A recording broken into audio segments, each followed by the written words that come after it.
Cerita petaka pesugihan ini berawal ketika Pepeng yang ingin mencoba membuka usaha nasi goreng.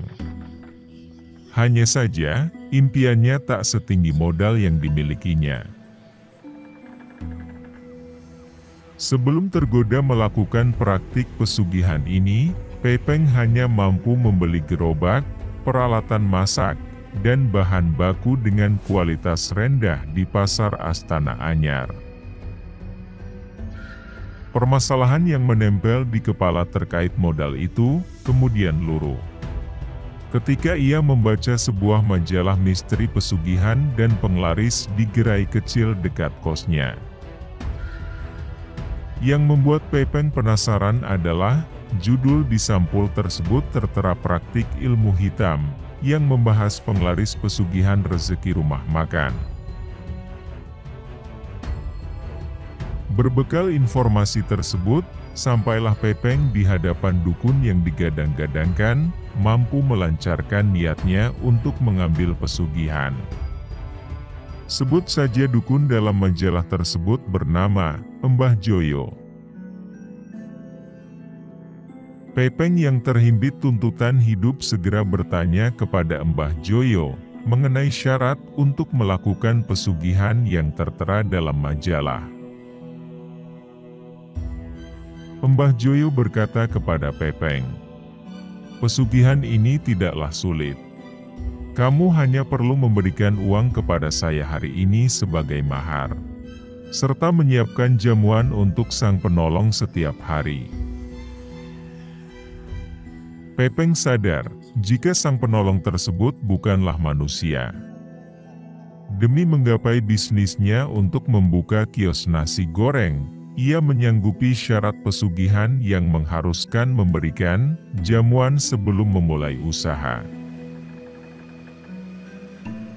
Setelah syarat diberikan, Mbah Joyo kemudian memberi kantong kecil berwarna hitam yang diikatnya dengan tali berwarna putih kepada Pepeng, kemudian berkata, "Ini adalah jimat penglaris pesugihan. Di dalamnya terdapat kertas yang telah diberikan mantra. Kalau kamu bersedia dan sanggup dengan pesugihan ini, berarti kamu juga harus bersiap untuk menjaganya. Taruh jimat ini di gerobak setiap kamu berjualan. Dijamin kamu akan dapat untung banyak." Singkat cerita, saat Pepeng kembali ke Bandung, ia membuat nasi goreng untuk perjamuan pertama, kemudian lanjut berkeliling komplek menjajakan nasi goreng. Dan benar saja, jimat penglaris pesugihan yang Pepeng taruh di dalam gerobak menunjukkan kesaktiannya. Banyak pelanggan yang datang mengantri setiap malam. Keberhasilan yang dimilikinya membuat Pepeng mampu membuka kios yang lebih strategis di sekitar perkantoran. Selain itu, ia juga mampu mempekerjakan beberapa karyawan. Akan tetapi, kesuksesan Pepeng membuatnya lupa dengan syarat yang harus dipenuhinya setiap hari. Dan kini, ia sudah jarang memberikan jamuan kepada sang penolong pesugihan karena tidak punya cukup waktu. Entah hal ini disengaja Pepeng atau tidak, karena sifat dari jimat pesugihan tersebut adalah, jika lalai memberikan jamuan kepada sang penolong, maka bisa mengakibatkan dirinya celaka. Dan benar saja, lambat laun, ruko nasi goreng miliknya semakin sepi. Biasanya Pepeng mampu menjual ratusan piring dalam satu malam, tetapi kini, ia hanya sanggup menjual belasan piring saja. Singkat cerita, kesuksesan yang didapatkannya kemudian sirna. Pepeng harus memecat karyawannya, menutup ruko, dan kembali berjualan keliling. Karena merasa jimat pelarisannya sudah tidak berguna, si Pepeng kemudian melemparkan jimat tersebut ke sungai sewaktu ia kembali berjualan keliling. Sesampainya di rumah, Si Pepeng langsung tertidur karena terlalu lelah dan stres.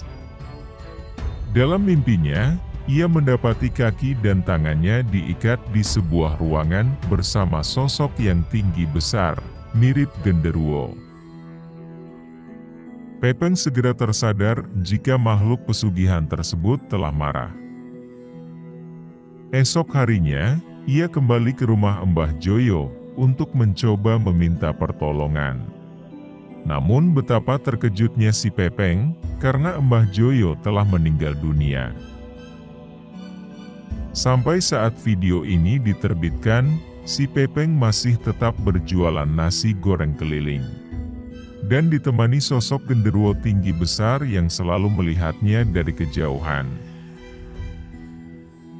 Bagaimana pendapat Anda tentang kisah nyata pemakai jimat pesugihan untuk berdagang ini? Apakah Anda setuju jika usaha harus menggunakan jimat pesugihan atau pelarisan? Sampaikan tanggapan Anda di kolom komentar. Ingat, jangan mudah percaya sebelum membuktikan sendiri kebenarannya. Salam pemburu mitos.